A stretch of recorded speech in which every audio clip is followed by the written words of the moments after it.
Muy buenas noches, bienvenido al programa televisivo producido por TK Televisión y emitido por Nortevisión y Radio Televisión Mogán. Agradecer a Javier Hernández Santana y a Pedro Alonso Sosa el estar hoy con nosotros en un debate que creo que va a dar para mucho y va a ser algo calentito. El programa hemos previsto llamarlo Canarias en el Mundo. Esta primera parte la vamos a dedicar a Europa. Vamos a hablar de qué es Europa, a dónde va, qué hace, si es una economía, un tema social, qué posición mantiene en la guerra de Ucrania en este momento con Rusia. Son datos para empezar a hablar. Yo me gustaría hacer un comentario sobre el tema de Europa. En este momento yo detecto que Europa es un tema que está cogido con alfileres. No es una cosa que está sólida, se quiere hacer sólida, sobre todo por los comentarios del ministro Borrell y la señora presidenta van der Leyen, pero veo que en este momento donde hay que tomar decisiones importantes, pues Alemania, que ha sido, sobre todo la señora Merkel, ha sido pro-Putin, ahora se ve más que nunca. También vemos que Hungría, pues muy pro-ruso y pro-Putin. Y Europa, espero estar equivocado y que no termine resquebrajándose por ahí por el tema fundamentalmente del gas y del petróleo. Por ello, creo que hay que empezar a analizar qué es y hacia dónde va Europa. ¿Quién de los dos quiere empezar? Javier, por supuesto. Bueno, buenas noches. Un placer estar aquí con Pedro y con usted, don Manuel. ¿Europa hacia dónde va? No sé a quién preguntarle. A mí habrá que preguntarle a los ministros, a los presidentes de los distintos países, ¿no? Porque ciertamente cada vez que nos enfrentamos a un problema común de todos los Estados miembros, se ve que el modelo de gestión, el modelo en que se articulan las decisiones, pues no es un modelo ágil, no es un modelo sólido, no es un modelo basado en una estrategia común. Y claro, esa debilidad que supone no ser una estructura única, pues se aprovechan personajes como el señor Putin o otros países para poner más en valor pues sus iniciativas y barbaries como la que está haciendo en Ucrania, ¿no? Ya no nos pusimos de acuerdo ni para política fiscal, muchas veces complicado, para política de empleo, para elementos básicos de lo que es la base del tratado, que es una base económica, cuanto menos una política exterior, a pesar de que hemos tenido personas interesantes al frente. Y ahora pues nos damos cuenta que también en una política de defensa militar, ¿no? Ante personajes como el señor Putin, que no respetan el derecho internacional y que son capaces de ponernos a temblar porque sus decisiones pues no están dentro de la coherencia ni de las normas de las Naciones Unidas, ¿no? Bueno, buenas noches también. Encantado de estar contigo, Javier, y con Manuel, como siempre. ¿Hacia dónde camina Europa? Pues, desde luego, con toda seguridad, hacia una unión más estable que la que teníamos anteriormente. ¿Por qué? Porque dice que no hay mal que por bien no venga, y lo que sí que se ha puesto de manifiesto es que cómo no va a haber discrepancia entre distintos estados que forman la Unión Europea si en España, entre las comunidades autónomas, cuando hay un tema económico importante, cuando hay temas estratégicos importantes, también hay discusión y hay discrepancias. Discrepancias que son lógicas por otro lado, porque cada cual defiende su terreno de intereses, y que las haya no es un problema. El problema está que sean capaces de llegar a consenso. La guerra de Ucrania, la invasión de Rusia, de Ucrania por parte de Rusia, ha puesto de manifiesto un error importantísimo estratégico de Alemania, que se acercó en exceso a un socio poco fiable como es Rusia en la persona de Putin, y ahora se está poniendo de manifiesto la dependencia excesiva de Rusia. Se han visto dos modelos claramente diferenciados en Europa, el modelo alemán y el modelo francés.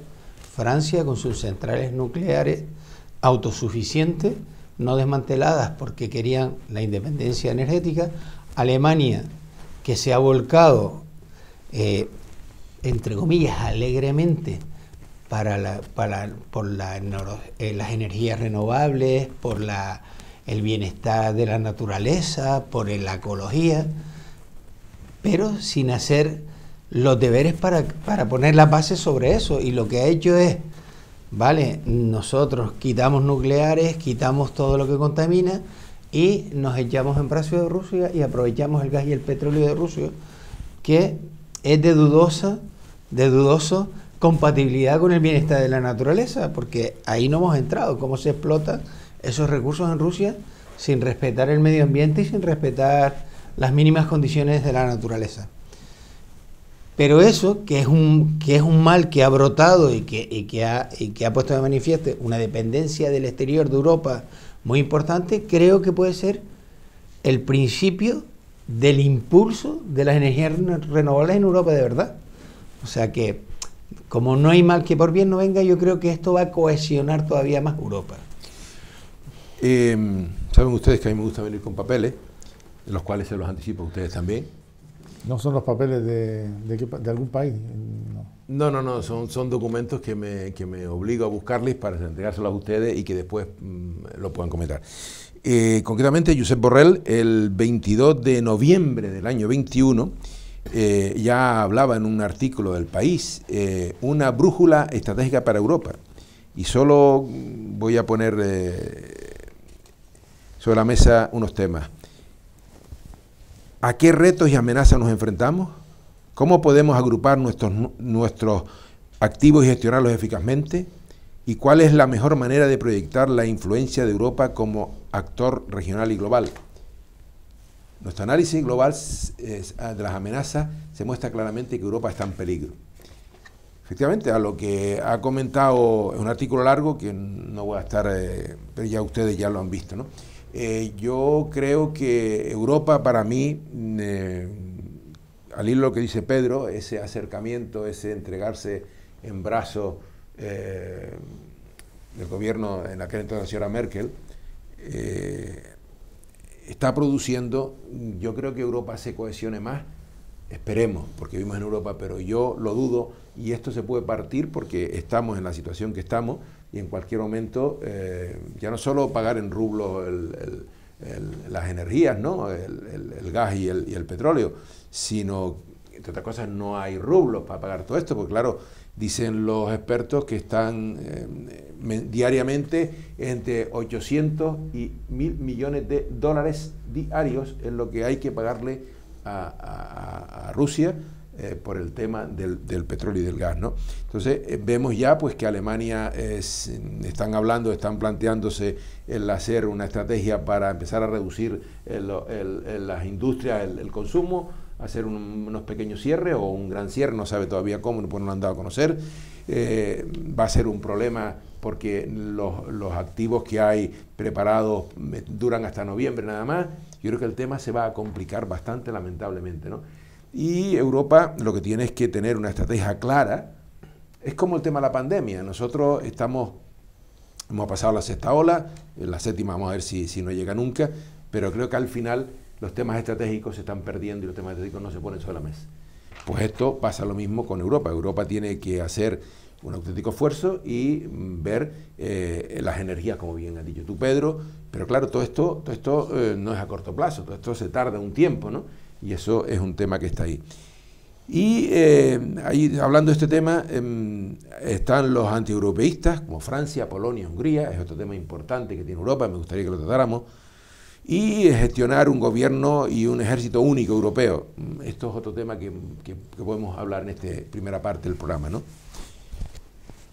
¿Creen ustedes que los antieuropeístas ganarán la batalla? Porque los hay en Francia, los hay en Polonia, los hay en Hungría.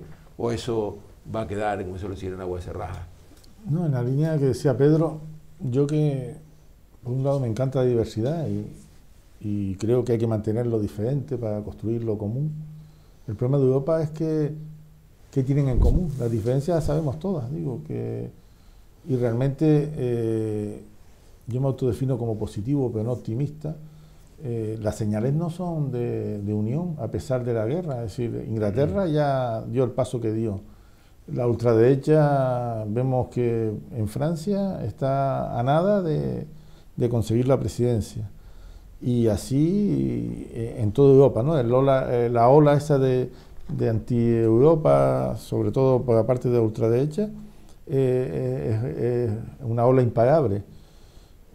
Creo que llegamos un poco tarde.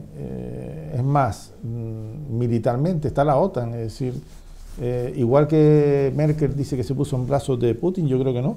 Yo creo que esto es un mercado y fue donde le ofrecieron el producto al precio y a las condiciones que ellos establecieron, sin ver más allá, porque realmente al final no hay una planificación, no ven las consecuencias, no hay un plan B. Estamos viendo que nuestros dirigentes son muy cortoplacistas, ¿no? Parecía que solo en España, pero también en Europa, ¿no? En esa línea, igual que dicen que la señora Merkel se puso en brazos del señor Putin, la defensa la hemos puesto en brazos de Estados Unidos, ¿no? o de la OTAN. Europa, rehacer todo eso va a ser complicado.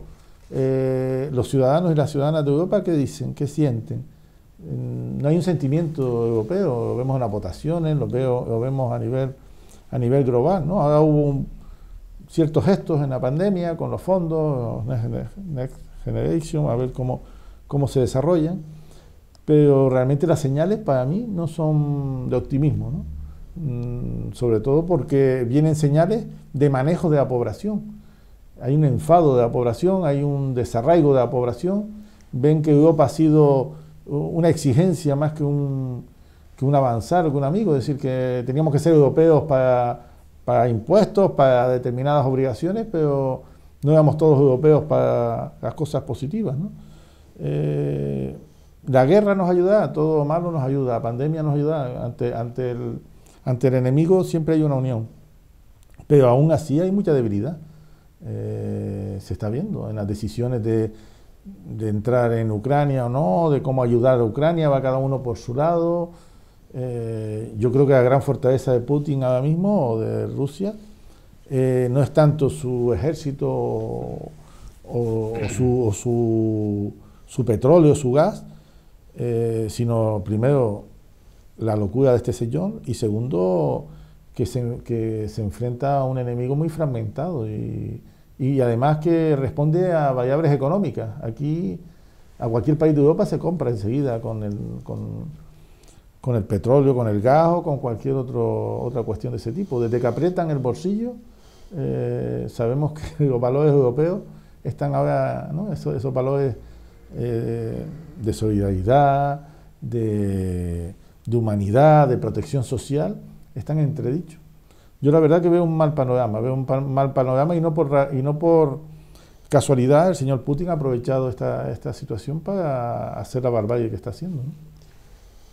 Hombre, yo Pedro, creo que... Es interesante también tu opinión porque es el único modo de contrarrestarla y que las personas que nos ven... No, pero yo no porque va a contraer a don Pedro que... No, pero creo que nuestra audiencia lo no, que porque pide... usted pensó que iba a haber debate y yo no pienso debatir con nadie. Bueno, estás debatiendo ya del punto y hora que tienes hace unos comentarios y Pedro tiene otros y yo intento a veces meter un tercero para crear un poco el caos controlado.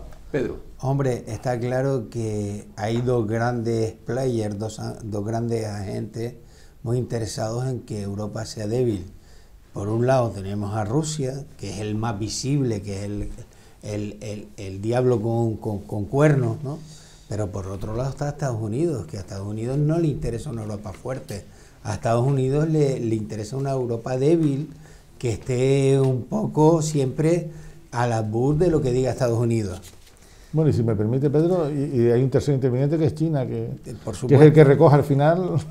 Sí, lo que pasa es que China es un player que va por libre, porque el principal mercado mundial de China es Europa, y a Europa lo que le interesa a estos dos grandes players es justamente lo que no le interesa a ella. Por tanto, juega a la contra. O sea que indirectamente tenemos un aliado en China. Pues, curiosamente, dice que el enemigo de mi enemigo es mi amigo. Pues aquí pasa algo parecido. ¿Y dónde hay que buscar el gran desapego, el gran desarraigo, el crecimiento del descontento en la Unión Europea? Pues hay que buscarlo en las políticas intransigentes, centrales, que provenían precisamente de Alemania y Holanda. Correcto. Donde a los países del sur, que lo estaban pasando peor, se les aplicaba la del pulpo, es decir, se le aplicaba la estricta. Y lo que yo siempre he estudiado cuando estudiaba economía, que hay una serie de cosas que se llaman estabilizadores, es decir, cuando van las cosas bien, se aprovecha para recaudar y para guardar, para cuando vayan las cosas mal, tratar de resolver las cosas y ayudar a la gente que lo pasa mal. Pues en esta Europa nuestra, dominada fundamentalmente por estos países centroeuropeos, Alemania, Holanda, y en menor medida Francia, porque Francia se queda ahí como un poco el equilibrio en el medio, pues aplicaban justamente lo contrario, es decir, cuando las cosas van mal, lejos de ayudar, lo que hacían era todavía apretar más, y de ahí viene el descontento grande. Claro, ¿cómo quieres tú que la gente se sienta de un sitio si lo que hace es apretarla y apretarla y apretarla? La gente siente que de un sitio cuando está acogida, cuando se ve arropada y cuando la ayuda.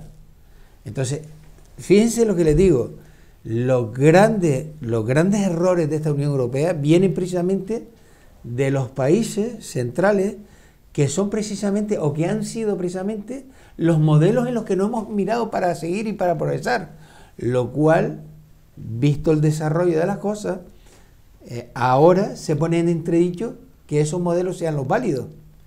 ¿Por qué? Porque Europa tiene que ser una Europa de todos, porque si estamos en un club, lo estamos para todos, no solo para las cosas malas, estamos para las buenas y para las malas, para las duras y para las maduras. Y yo creo que ese es el descontento que viene. Pero de todas maneras, a pesar de todo esto, yo creo que hay esperanza, creo que hay optimismo, creo que no solo hay que ser positivo, sino optimista, porque esto va a hacer que nos unamos todavía más. Y nos unamos todavía más porque tenemos enemigos más claros y vemos que las cosas tienen un sentido, con lo cual eso puede hacer que la Unión Europea mejore. Y aquí romper una lanza por nuestro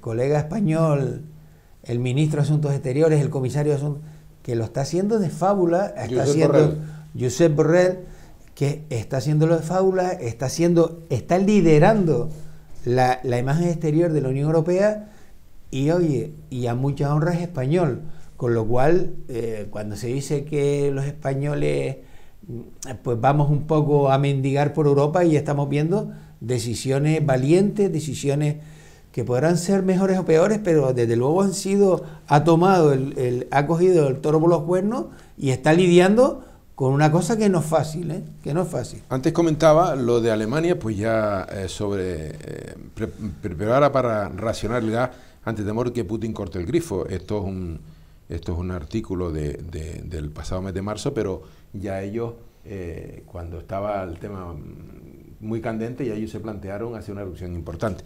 Javier, hay algo que comentó que creo que vale la pena tocarlo en los minutos que nos puede quedar de programa, de esta primera parte del programa, el tema del ejército único europeo. El tema de la OTAN, a mí me preocupa enormemente la situación de la OTAN. Bien, está ahí en momentos de paz. La OTAN no va a intervenir nunca porque no es un país, el artículo 5 ya lo aclara perfectamente, que si un país es atacado por otro tercer país y si no estás en la OTAN, la OTAN no defiende a ese país. Lo cual, efectivamente es así. Ahora, si quiere pedir Ucrania la entrada en Europa, lo va a tener complicado. Ya vemos también que Finlandia y Suecia lo quieren pedir. Es que a lo mejor lo podemos dejar para la segunda parte de este programa, ¿no? Creo que la pregunta está, y me gustaría que saber la opinión de ustedes, es si creamos un ejército europeo, lo cual ya Alemania, que nunca pone un euro en el tema de armamentístico ni defensa, ha puesto sobre la mesa 100.000 millones de dólares, de euros, perdón, es mucho dinero para el ejército alemán en tan poco tiempo, pero es un tema complicado. El tener un ejército único quiere decir que en cualquier momento saltamos y entramos en guerra, no entramos, ese es un debate. Bueno, nosotros ha llegado el momento de hacer una pausa, irnos a publicidad y volver rápidamente a la segunda parte, que hablaremos también, les anticipo, del ejército único, y entraremos en la crisis energética que padecemos en Europa.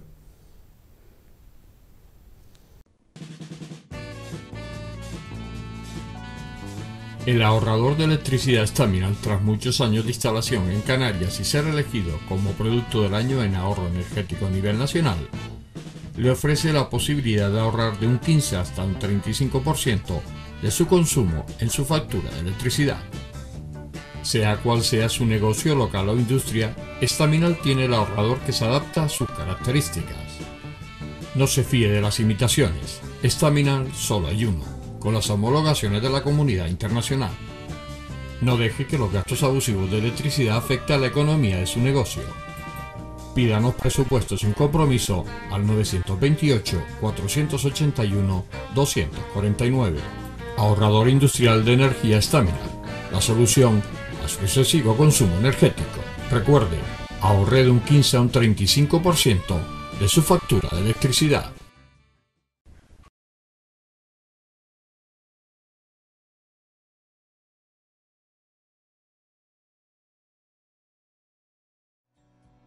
El ahorrador de electricidad Staminal es el único aparato del mercado comprobado que reduce el consumo de electricidad después de haberse instalado en miles de hogares en Canarias. No deje que su factura de electricidad afecte a su economía familiar. Staminal es autoinstalable y no consume electricidad. Staminal le garantiza una reducción de un 20 hasta un 35% de su recibo de luz. Diga basta al excesivo consumo de electricidad y llámenos ya al 928-481-249. Recuerde, puede ahorrar hasta un 35% de su factura de electricidad. Staminal, la seguridad del ahorro.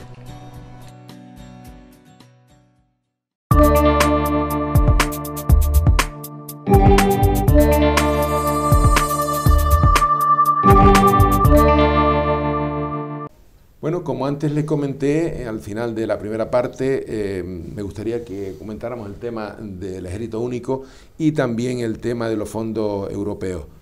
Primero hablamos del ejército único y al final volvemos a hablar de los fondos europeos. Javier. A mí me toca primero siempre. Bueno, Pedro. Bueno, voy a darle la vea. Bueno, muchas gracias, Javier, porque yo quería apostillar una cosa. Y antes del ejército europeo estamos en la OTAN. Y de estos polvos vienen estos lodos.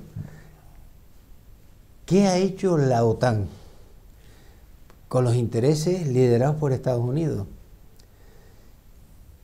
Hay que puntualizar con independencia y parto de la base de que estamos en contra absolutamente de la invasión de Ucrania por parte de Rusia, ¿vale?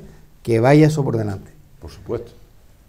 Pero, ¿qué es lo que ha hecho un poco la OTAN? La OTAN ha ido acosando, entre comillas, todo lo que es la frontera de Rusia. Ha estado, por así decirlo, provocando en cierto sentido que el gigante ruso se sienta amenazado.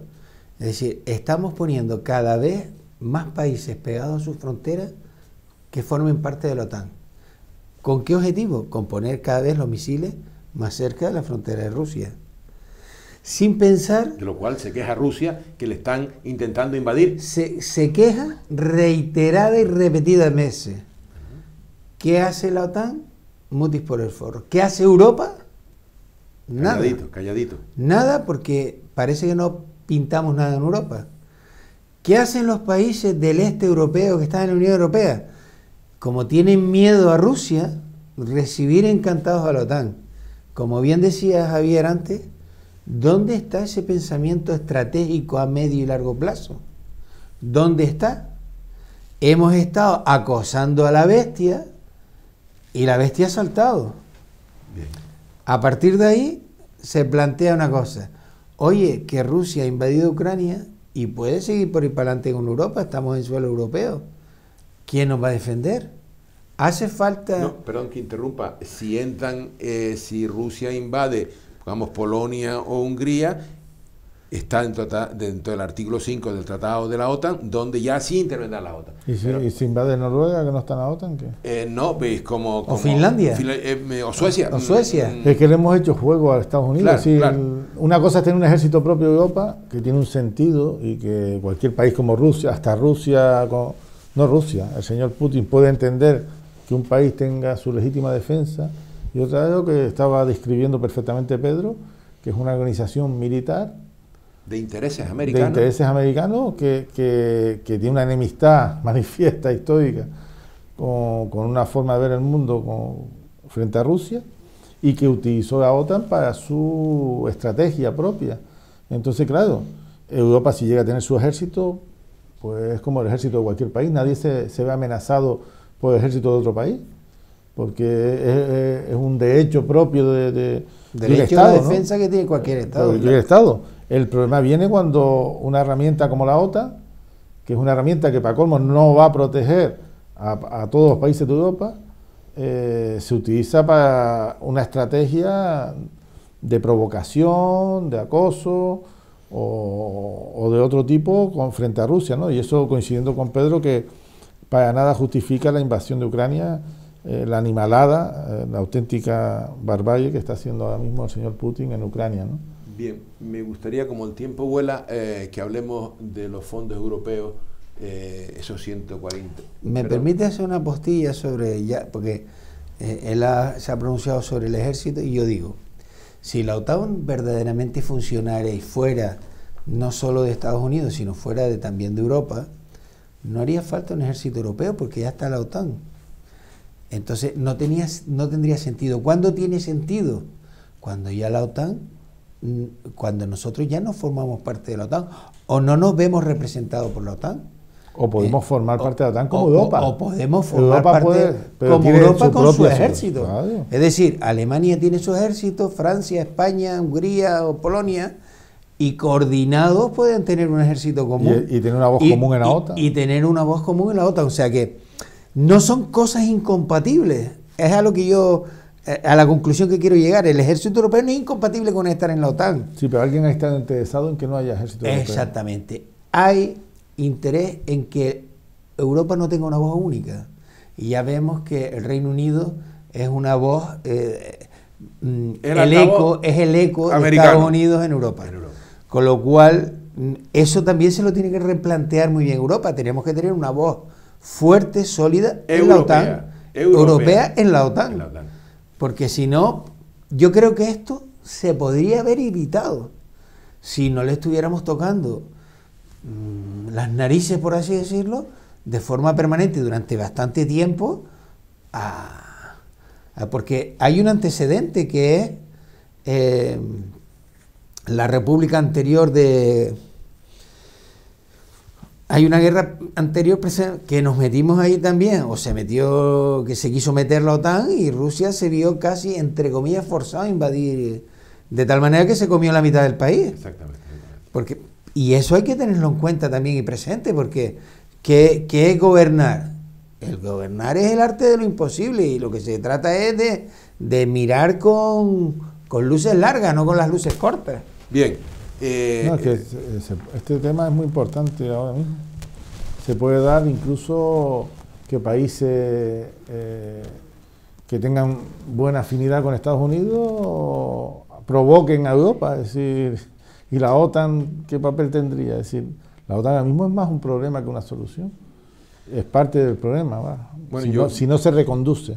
Yo espero que se reconduzca y que nos aclaren al final estas modestas propuestas que hacemos desde esta modesta programa. No, yo me imagino que que este programa presiona bastante. Bien. A mí Biden me llama siempre. Estamos todavía en la primera parte del programa y ya vamos a acabar la segunda parte. Los fondos europeos, esto es otro tema muy interesante, porque antes fuera de antena comentábamos que nos preocupa el caso de España, esos 144.000 millones que nos vienen de los fondos europeos, ¿no? Y está ahí todo nebuloso. Vamos a ver si vienen. Bueno, que vienen, vamos a ver si vienen, pero claro, para eso hay que cumplir. Y tanto a Pedro como a ti, Javier, a ambos economistas, me gustaría que nos aclararan a los ciudadanos a nuestras personas que nos Yo ven. creo que va a ser como una pata que me prometió mi cuñado hace 4 años, pero que no ha llegado todavía. Eso de que van a venir 141 Bueno. millones, no. Ambos dos. Venga, ¿quién se decide a hablar de este tema? Yo,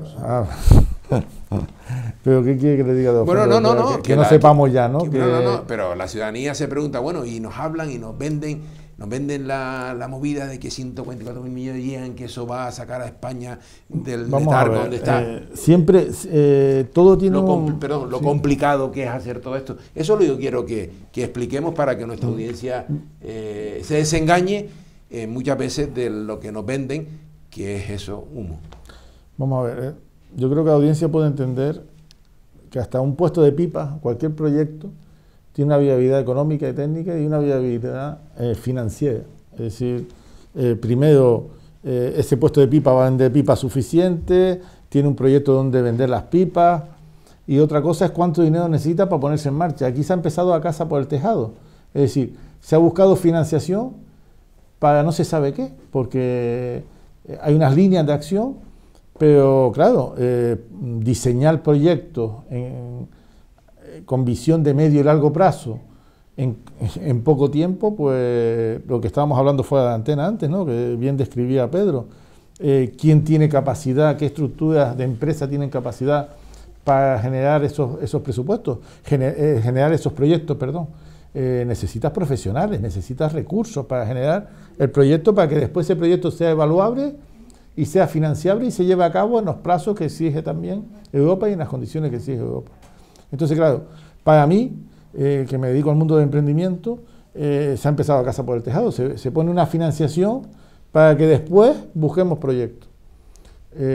Por supuesto que había que reactivar la economía, por supuesto que hay múltiples cuestiones que hay que resolver y que más o menos están diseñadas, pero vuelvo, igual que ha habido una carencia de planificación estratégica en el mundo militar, ha habido una carencia de planificación estratégica económica, es decir, hacia dónde quiere ir España, hacia dónde quiere Europa, la diversificación, los distintos sectores, no hay políticas sectoriales en torno a estos fondos, y después en la administración pública no hay capacidad de gestión. Ahora el gobierno de Canarias hizo unas convocatorias en el boletín oficial buscando técnicos para gestionar estos fondos, buscando técnicos incluso fuera de la propia estructura de administración, que dentro hay muy buenos técnicos también, pero volvemos a la endogamia. Casi todas las convocatorias han sido cubiertas con profesionales de la propia administración. Han destapado algo para tapar otro, porque ahora esos profesionales, el otro día me encontré a una compañera, jefa de servicio, que ya no está en su consejería porque se presentó una convocatoria de gestión de fondos europeos. Ahora dejó vacía una jefatura de servicio en su consejería con las necesidades que tienen de profesionales para ir a gestionar unos fondos que tampoco, no voy a decir nombre, pero tampoco ya tiene experiencia, tiene un currículum, tiene actitud, tiene ganas. No está preparada para ese tema. Pero no es especialista. Se suponía que teníamos que buscar especialistas. ¿Por qué? Porque hay un cortoplacismo. La curva de aprendizaje no puede ser muy amplia, no podemos estar ahora aprendiendo, no tenemos tiempo. Y claro, a grandes empresas que van a presentar proyectos se sientan con técnicos de administración que no están a su nivel ni saben de lo que se está planteando. Entonces, todo esto, evidentemente, había que correr porque la pandemia y la situación económica lo requería, pero había que planificar, ¿no? Y planificar y hacer líneas concretas de actuación. Ahora vamos al final a gastar dinero, claro, como el plan Zapatero, que empezamos a construir edificios, después no teníamos ordenadores ni sabíamos qué íbamos a meter en esos edificios. Sí, para eso no es el dinero este. Pedro. En parte estoy de acuerdo con Javier y yo creo que aquí nos encontramos con 3 grandes problemas. Primero, la falta de planificación estratégica, que lo hemos comentado en otros programas, la falta de decisión sobre hacia dónde vamos, qué es lo que queremos dentro de 25 años, qué sectores vamos a priorizar, qué sectores vamos a potenciar, qué sectores vamos a promocionar. Eso por un lado. Por otro lado, el coste de estos proyectos, no se hace un proyecto de la noche a la mañana, se necesita tiempo, técnicos, profesionales y dinero, porque crear un proyecto, hacer un proyecto cuesta mucho dinero. El 95% de las empresas españolas son pymes que no tienen la capacidad financiera para hacer esos proyectos. Entre otras cosas porque además venimos de una pandemia donde lo que hace falta es dinero. Y en tercer lugar, como bien dijo Javier, la propia administración no tiene capacidad para gestionar esos fondos. ¿Por qué? Porque, primero, en muchas ocasiones los técnicos que están súper cualificados en unas cosas no lo están para esto. Y segundo lugar, como decía él, es que los técnicos de los proyectos, esos que van a ser al final las grandes empresas multinacionales españolas, están muy por encima del nivel de estos técnicos, que ponen pegas en cosas que son absolutamente peregrinas, porque no controlan nada de esos proyectos. Entonces, ¿queremos externalizar la gestión de esos proyectos? Debería de hacerse con gente cualificada, que las hay. Pero como dice Javier, si priorizamos el trasvase de técnicos de unos sitios hacia otros, la curva de aprendizaje que necesitamos es muy corta y no tenemos tiempo para que aprendan a gestionar eso. Y además de Ese es el gran drama que además de tenemos. eso quedarán vacantes los puestos donde estaban establecidos. Claro, es tapar un agujero y destapar otro. Bien. Es decir, que hacemos una cosa y deshacemos la otra. Como nos quedan unos minutos y a veces usted llevamos preparado el time de los tiempos y hoy se nos va a quedar el tema posiblemente África, Canarias fuera porque no hay tiempo material y es una pena, pero procuraremos en el próximo programa llevarlo. Y lo que sí vamos... Perdón, don Manuel, eso a mi juicio debería ser un monográfico. Bueno, pues, porque eso sí que es importante. Pues, bien, la estrategia de España con bien. respecto a Marruecos y en cómo afecta a Canarias. No. Porque España pertenece a la OTAN, pero quedan fuera Ceuta, Melilla y Canarias de ese acuerdo. ¿Qué pasa? ¿Quién nos defiende? ¿Les parece bien que tratemos al siguiente monográfico este tema? No sé si voy a tener oportunidad de estar aquí, pero... ¿Por qué? ¿Por algún motivo? No, porque usted me invita cuando... Yo soy el sustituto del sustituto del sustituto. Bien, no, bueno, vamos a dedicarnos a esta última parte del programa a la crisis. Bueno, este es Javier y como es Javier, las cosas de Javier me las tomo después de muchos años. Así. Bueno, es que yo no mando cartas como el señor Sánchez así a libre albedrío. Yo pienso lo que digo. Nos tenemos que ir a publicidad y volvemos de nuevo rápidamente para hablar de la crisis energética, que es otro tema que nos afecta. Esto sí que es una china grande en el zapato, ¿eh? Volvemos rápidamente.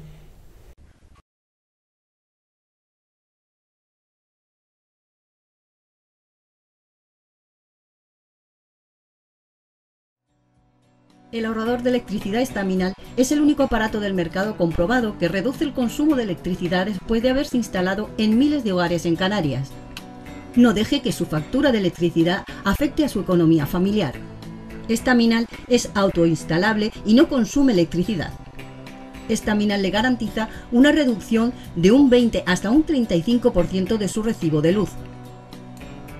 Diga basta al excesivo consumo de electricidad y llámenos ya al 928-481-249. Recuerde, puede ahorrar hasta un 35% de su factura de electricidad. Estaminal, la seguridad del ahorro.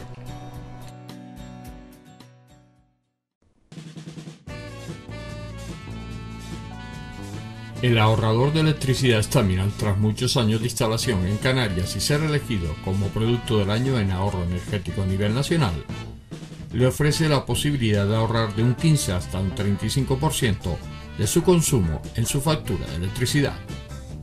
Sea cual sea su negocio local o industria, Estaminal tiene el ahorrador que se adapta a sus características. No se fíe de las imitaciones, Estaminal solo hay uno, con las homologaciones de la comunidad internacional. No deje que los gastos abusivos de electricidad afecten a la economía de su negocio. Pídanos presupuestos sin compromiso al 928-481-249. Ahorrador industrial de energía Estaminal, la solución a su excesivo consumo energético. Recuerde, ahorre de un 15 a un 35% de su factura de electricidad.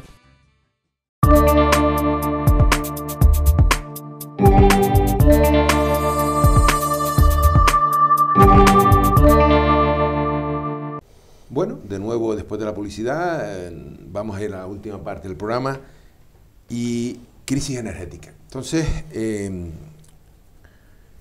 La crisis energética nos afecta y en Canarias nos afecta también, como a todos, pero en Canarias muy particularmente. ¿Cómo se gestiona la dependencia energética? Vamos a hablar.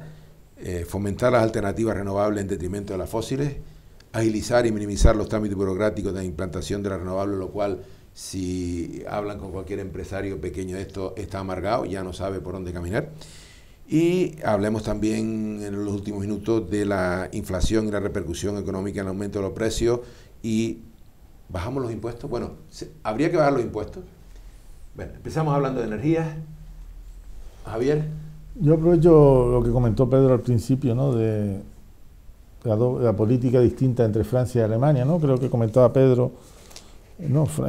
Alemania que se apoya en Rusia para potenciar las renovables en el país y Francia que apuesta por energía, por centrales nucleares y por otros tipos de energías, ¿no? Volvemos a lo mismo, una política común energética, porque así podemos aprovechar, cada zona tiene sus virtudes y sus defectos en torno a la política energética.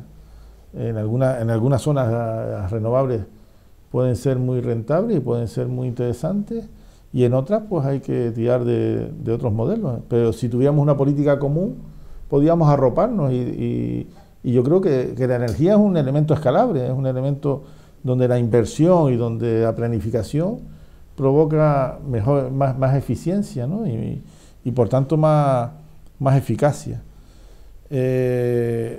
Las crisis económicas son crisis de recursos y por tanto crisis energéticas, y llevamos demasiados años dando de vuelta a la perdiz, ¿no? Y al final terminamos dependiendo de lo mismo, de los fósiles, del gas. Aparte, no sé quién distribuyó el mundo. Los creyentes creen que Dios y los no creyentes, pues no, el Big Bang.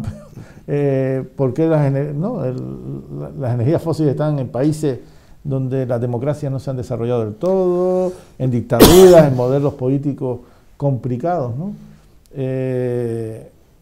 Ya llegamos tarde como siempre, pero no queda otra que, para colmo, usted lo decía antes, ¿no? Lleva una parte de infraestructura, no es algo que se solucione de un día a otro.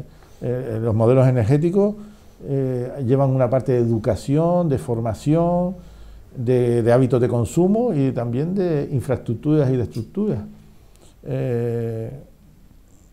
Yo creo que Canarias, en ese caso, por lo que a nosotros nos toca, tenemos grandes posibilidades, ¿no?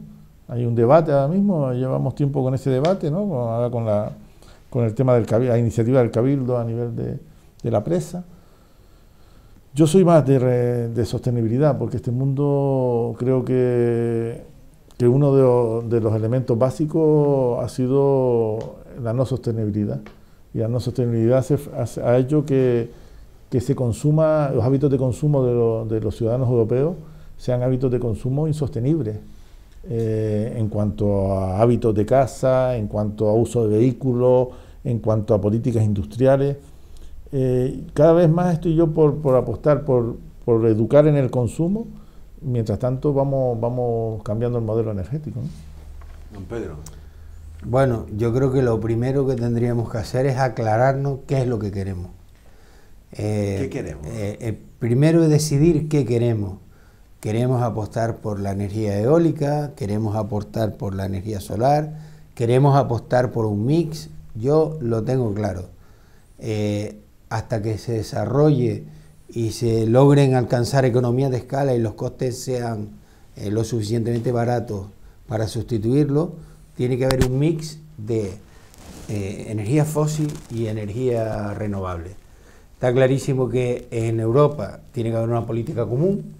Es posible que en Europa la energía eólica sea una cosa más general que la energía solar, puesto que en Europa, en el norte, pues hay menos días de sol que lo que hay en Europa del Sur, pero que eso no impediría que se desarrollara en aquellas zonas donde mejor está, y por supuesto compartir la energía, que ya se ve que se puede compartir. Pero yo creo que lo primero que tenemos que pensar es qué queremos, porque es que estamos dando palos de ciego. Ahí está nuestro ministro Soria, paisano nuestro, exministro Soria, paisano suyo. Pensé que había llegado ya de nuevo. Paisano de ustedes, si quieren. Y además de Telde, ¿no? Sí, por eso. Además, con el impuesto al sol, cuando se estaba empezando a desarrollar la eólica, va y le da un mochazo tremendo. Sin sentido, cuando son cosas que se tardan años en planificar y desarrollar, porque todo eso es infraestructura, tecnología y personal que hay que cualificar para montar todas esas cosas y mantenerlas. Con lo cual, oiga, acuerdo entre los grandes partidos políticos del país y acuerdo entre los grandes políticos de la Unión Europea. ¿Hacia dónde vamos? ¿Qué queremos? Eso es lo primero que hay que decidir, y a partir de ahí apostar fuertemente por las renovables. Y ojo, desde aquí, y que no se me malinterprete, España, que es una potencia en energía nuclear, pues a lo mejor no sería descabellado dejar o potenciar las nucleares que tenemos, que hemos apostado como Alemania en desmontarlas sin tener ninguna alternativa. Porque, oye, si las desmontamos y hay alternativa, bien, pero desmontarlas sin haber nada, en plan loco, ahí tenemos como en Francia, ahora mismo es el país que más nucleares tiene, y hasta ahora no han tenido ningún accidente. Son centrales nucleares que están muy bien protegidas y muy bien gestionadas y no tienen problemas. O sea que no quitemos algo sin tener otra cosa, no hagamos lo de Alemania. Salvo que venga un loco como Putin y tiene una bomba a la central nuclear. Digo que yo creo que Pedro, aparte de ser un gran profesional, es una gran persona, ¿no? Porque ha propuesto cosas que los políticos se pongan de acuerdo. Yo quiero matizar. Que los políticos se pongan de acuerdo en algo. Yo quiero matizar. Quiero matizar algo importante. A este programa viene gente seria. No, menos yo. Viene gente pero seria. Lo serio no es aburrido. No, es que hoy ha sido ¿verdad? Interesante. Bueno, vayamos al grano. Energía. Pero aquí ha venido el comentario de que viene gente seria. No, porque tú has estado comentando de que yo te digo, oye, no, aquí viene gente seria. Aquí viene gente seria. Yo veo mucho cachondeo aquí últimamente. Por lo menos con sentido común. Con sentido común es el menos común de los sentidos. Y un poco de humor para poder sacar esto. Venga, sigamos, que nos queda poco tiempo. No, es que digo, hay propuestas, ¿no? que son la lógica, además, ¿no? La que plantea Pedro, que no se puede tener estrategia si no hay una posición común y si no hay consenso en los grandes temas. Pero ¿cuánto tiempo llevamos, no? Sin ver consenso en nada, ¿no? Javier, son cosas tan obvias, que por ser tan obvias no se ven y no se hacen. Pero ahí vemos en Francia, España llevamos desde la transición partida en dos, ¿no? O desde antes, ¿no? Desde la guerra civil. Pero ahora Francia también partida en dos, casi todos los países se están partiendo y eso sí que va. Y eso es peligroso. Y es muy peligroso porque no va a haber consenso en los grandes temas, ¿no? Todo lo contrario, se van a utilizar para hacerse daño por partidistas, ¿no? En la política partidista, ¿no? En la política con mayúsculas, ¿no? Hemos hablado claro que hay que agilizar los temas burocráticos, lo comenté antes y vuelvo a repetirlo ahora, porque si no terminan de hundir a la pyme, a las pequeñas empresas que son las que intentan, haciendo un inmenso esfuerzo por sacar adelante los temas. Y como el tiempo es oro, y más en televisión, me gustaría hablar de la inflación, las repercusiones económicas en el aumento de los precios, la fluctuación en el mercado energético, que va todo ligado, y por último, impuestos. ¿Habrá que pagar los impuestos? ¿Cómo se gestionan los servicios? Y con esto creo que damos hoy un buen repaso a la situación. Yo creo que Pedro, este tema... Bueno, está claro, la inflación, ¿qué es la inflación? La inflación es una subida generalizada de precios y se le conoce como el impuesto de los pobres. La inflación lo que hace es que una persona que ganara 1.500 euros y comprara X debido al incremento de los precios, ahora puede comprar X menos Y, es decir, su poder de compra disminuye. Pero es que además, en los impuestos, sin haber hecho nada, automáticamente paga más impuestos por el mero hecho de que hayan subido los precios. Sobre todo se ve claro en la imposición indirecta. Todos los que pagamos en Canarias IGI, por tomarse un café, por ir al restaurante a comer, por ir a consumir cualquier bien o servicio, automáticamente suben los precios y usted paga el mismo porcentaje, pero sobre un precio cada vez mayor, con lo cual estamos pagando más.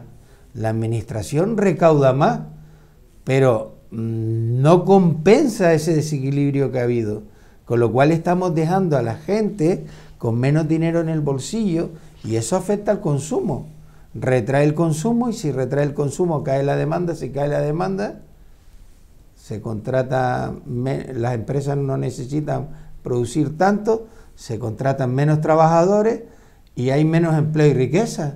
Es una cosa que se cae de maduro, es una cadena de acontecimientos. Lo que hay que intentar hacer es romper esa cadena. Eso hay que complementarlo. Yo creo que Pedro ha dado una explicación magistral.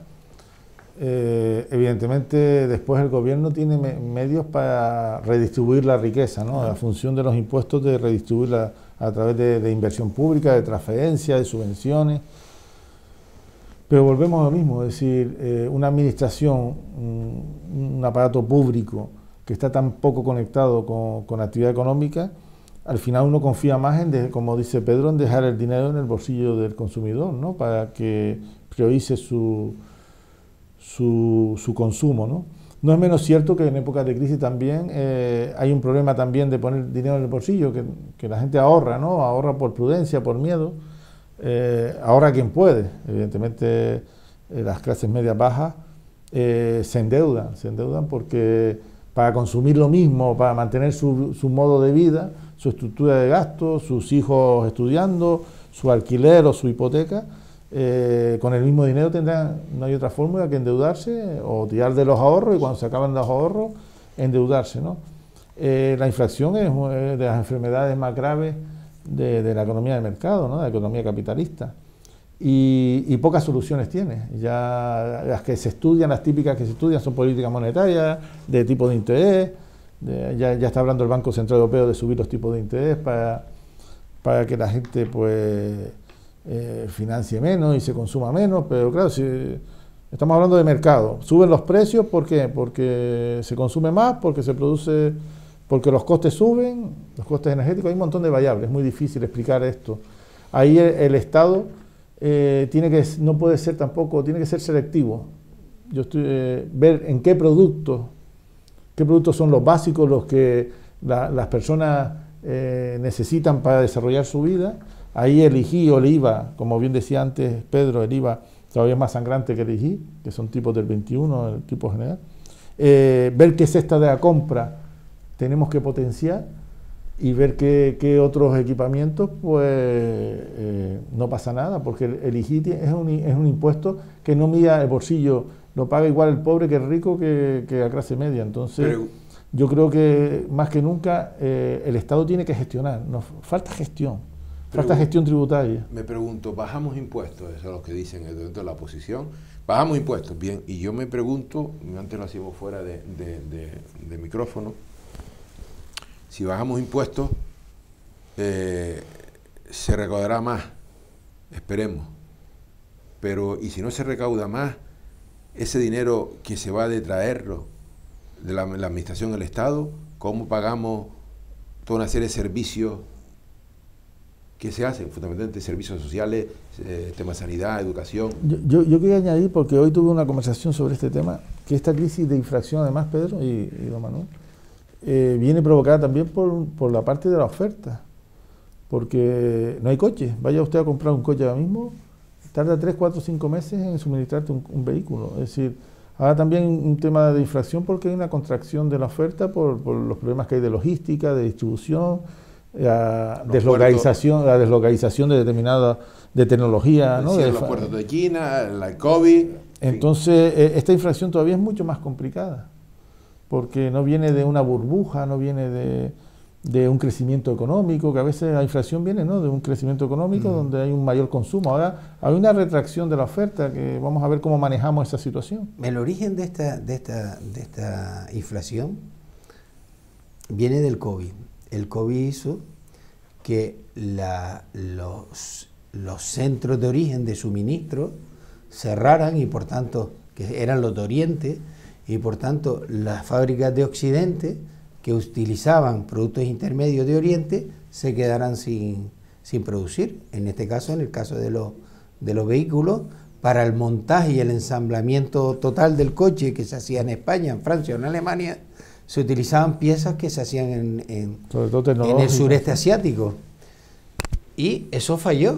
Fallaron las las piezas y no se podían montar. Fallaron los transistores, fallaron las piezas electrónicas y no se pudieron montar.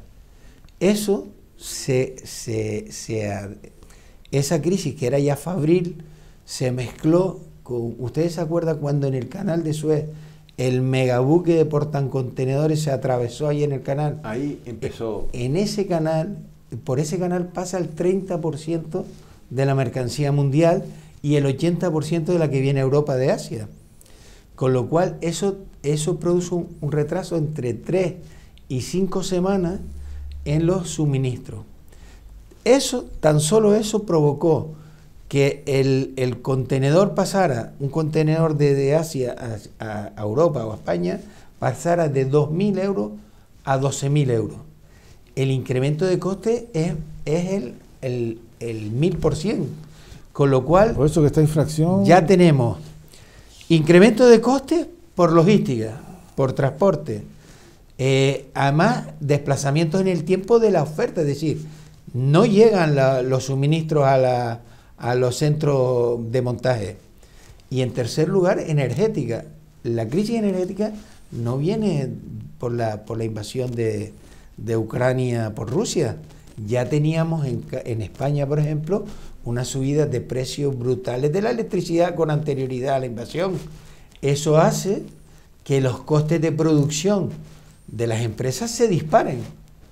Con lo cual tenemos una crisis que es una inflación que es de coste. Es una inflación de coste. Y de producción. Yo lamento... De coordinación entre producción y demanda. Eso es un tema peliagudo. Pero quiero, antes de irme, porque usted me tiró de la lengua, si se bajan los impuestos, tiene una doble virtualidad. Por un lado, bajamos la inflación automáticamente, es decir, se bajan los precios, porque lo que hemos cargado a los precios, los precios bajan. Y segundo, la gente dispone de más liquidez, más dinero en el bolsillo para poder consumir. Y entonces la demanda se incrementaría y las empresas podrían producir más, contratar más y generar empleo y riqueza. Y eso haría además que se pagaran todavía más impuestos, con lo cual generamos el círculo virtuoso de que pagando más impuestos podría el Estado incluso recaudar más, porque se generaría empleo y riqueza. Bien, ha llegado el momento de despedirnos. Creo que ha sido hoy un tema bueno. Yo creo que ha valido la pena hacer el esfuerzo. Y dar las gracias a Pedro y a Javier y Pedro, a TAC Televisión, a Nortevisión y a Radio Televisión Mogán, es que este programa esté en antena. Volveremos, pero volver el próximo programa y tratemos ese tema importante que es África-Canarias, Canarias-África, con ramificaciones en la OTAN, esa base americana en Marruecos, la base china en Guinea, Canarias en el medio. Y yo apuntaría que el director de TAC Televisión, antes de que la inflación siga subiendo, debía de regalarnos el vasito, ¿no? Bueno. Porque le va a costar mucho más caro cuando los precios, ¿no? En unos meses es más caro. Yo creo que es el momento adecuado. Pues el tiempo ya no nos permite más, nos están a regañadientes diciendo que tenemos que cortar, así lo hacemos. Buenas noches, gracias a todos y hasta la próxima.